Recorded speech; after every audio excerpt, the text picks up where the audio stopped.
Hello and welcome to the Ed's Take podcast. I'm your host, Edwin Popham, and I have this little podcast about sports, technology, and culture. And today I just wanted to talk about the NBA Finals before it gets too far away from when they happened and I forget everything that I was feeling and thinking. I'm a big NBA fan, so the NBA Finals are important to me. I watch a lot of the games during the season. This NBA Finals was a little bit different because I didn't really have strong feelings for either team, although I did pick the San Antonio Spurs to win it just because I'm a fan of Wemby's. I like how he plays. I like how the San Antonio Spurs play, and I like their young team. They're fun to watch. They got a lot of talent, and they deserve to be there in the finals. Now, on the other side, the New York Knicks. Never really been a Knicks fan because I came into basketball at the time when Michael Jordan and Scottie Pippen were ruling the roost, and that was the early 90s. And so they came up against the Knicks pretty much every year. And so the Knicks are always the big enemy to me. And they kind of continue to carry that weight of history for me. They're like the bad guys, which maybe is not fair now because that team is a fun team, and they seem to be like the people's team. And watching all the celebrations around New York winning that championship on TV, you can see how much they're loved by the New York fans, and a lot of people across America seem to love them. So fair play to them. They won it, but I didn't really have a strong dog in this race. There was no real New Zealand or Australia connection to either team. Although I know Rick Brunson played in the NBL at some point in his career, so there is that, I guess.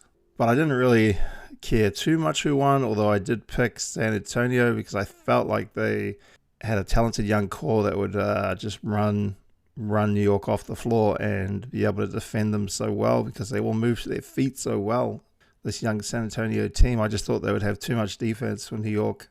That was why I picked San Antonio, and it didn't really work out that way. So let's break that down a little bit more.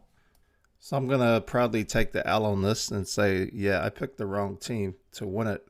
But to be fair on me, San Antonio didn't get blown out of the building in any of those games.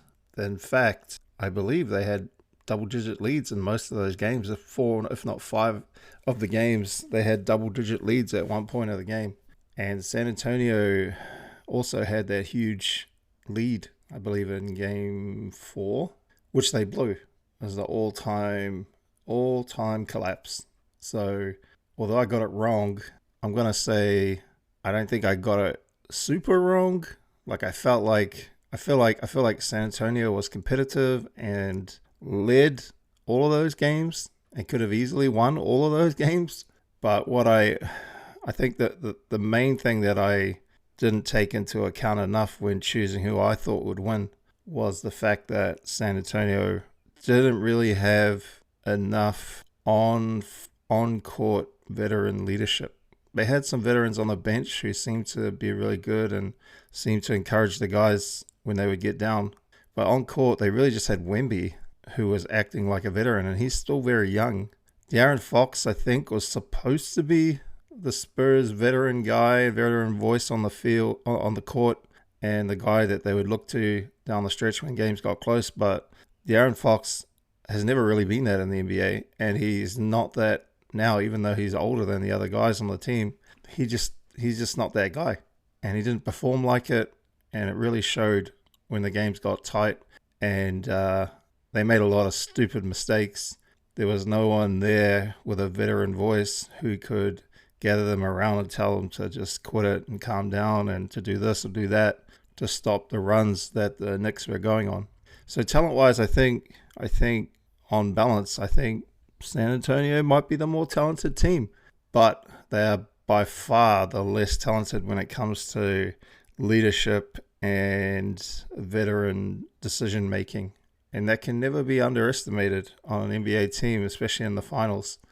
That is something that every team needs. They need that veteran voice on the court. And so you never know. Maybe San Antonio will be back next year and they'll be a year older. They'll be much wiser. They'll be much smarter. Maybe De'Aaron Fox isn't going to be given the ball in clutch time anymore. And the result could go differently. So I'm going to say that. I'm going to defend myself for picking San Antonio by saying that. All right, that's enough talk about me defending my choices with San Antonio. Let's talk about the New York Knicks, who actually won the NBA Finals. Why did they win it? I think it was a culmination of a lot of things. First of all, they had great role players, guys like Josh Hart, who chased down offensive rebounds, defended players like their lives depended on it. They had enough to stop Wemby and to tire him out in Karl Anthony Towns. Now, I don't think Karl Anthony Towns played to his potential at all during the series, but he did enough, just enough. He still did heaps of dumb stuff, like a lot of fouls that he didn't need to make in a lot of important times in games, and he made this a lot harder for the New York Knicks than it needed to be. But Karl Anthony Towns did enough to tire Wemby out, I think. He did enough to make Wemby have to work on the defensive end, and then on the offensive end, Wemby was just out of juice come the end of the game. But the biggest reason, obviously, is Jalen Brunson. They had a reliable finisher.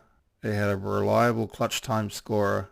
And they had a guy who wasn't afraid of the moment somehow. Like, this guy is just, it seems like the more important the shots get or the higher the stakes, that Jalen Brunson just plays better. I don't know how he does it. He's got his dad there as an assistant coach. He's shouting at him and yelling at him the whole game. That would be distracting for anybody, let alone the best player on the team. And then he has his head coach, Mike Brown, telling him what to do too. So credit to Jalen for taking all that and just doing it his way anyway and coming up with the goods, man. And at 6'2", that's crazy. The guy's shorter than me, and he's making Wemby and all these other huge defenders that are in front of him at 6'5", 6'6". He's just making them look silly with his little jinks and jives and his fakes, and he hardly gets off the ground, but he just knows how to move the defenders around and get the shots that he wants. He's just so reliable, so clutch, and he's the biggest reason why New York won this, obviously, and he's well deserved the Finals MVP award that he got. How does this look going forward for New York? I think they could go on a run. They could easily repeat this. No one's looking terrifying in the East this year or next year, so New York could easily get back to the Finals if they can afford to keep this team together. I think San Antonio can definitely afford to keep their team a little bit longer, at least while Wemby's on his rookie contract still, and a few of their other players. While their young core is still on rookie contracts, they'll be all good. So San Antonio could be back again as well. But New York, they did it. They deserved it. Mike Brown, he's got a lot more coaching experience than the Spurs coach, and that kind of showed it well, especially when the Knicks made that huge comeback from 30 points down in Game 4. The San Antonio coach should have done something. He really messed up that game. I don't know. I think he's done enough to keep his job, but he must stay up night thinking about that game and what things he could have done to help stop that run by the Knicks in Game 4. Mike Brown definitely outcoached him this year. And all in all, I think it was a good finals. Looked like the numbers are up. Looks like they had way more people watching than they had in the last 20 years. So that's positive. That's positive for the league. More people watching, probably because it's not just Oklahoma City Thunder and those kind of teams and the Nuggets, kind of boring-ish teams to watch. It was more like big flashy New York team and a young up-and-coming Spurs team with an alien on their team. So I can see the attraction there for the general public to come watch the finals this year. I enjoyed it. It was good, and I'm glad I got to talk about it. Anyway, what do you guys think? Tell me in the comments or hit me up on social media. Let me know what you thought of the finals, and I'll catch you next time. See ya.